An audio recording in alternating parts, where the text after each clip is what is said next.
Hallo liebe Panzerfreunde, heute wollen wir euch zeigen, wie man die neue Platine TK 6.0S oder TK 6.0, wenn man zum Beispiel einen Panzer umbaut, mit der Fernsteuerung bindet. Wichtig ist, dass die Fernsteuerung auch ab Version 6.0 ist.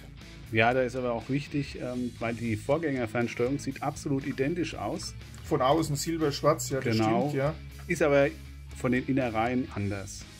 Okay, und am Aufkleber sieht man es ja auch noch. Ne? Genau. Entweder grün oder blau. Also grüner Aufkleber oder blauer 2,4 GHz Aufkleber, dann seid ihr safe und sie funktioniert mit der 6.0 oder 6.0S Platine.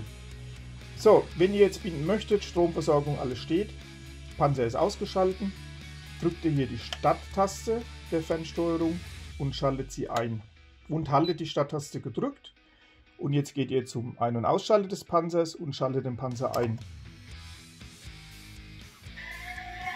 Jetzt ist die Bindung vollbracht und der Panzer fährt hoch. Das war's schon. Wenn euch das Video gefallen hat, lasst einen Daumen nach oben da oder abonniert unseren Kanal.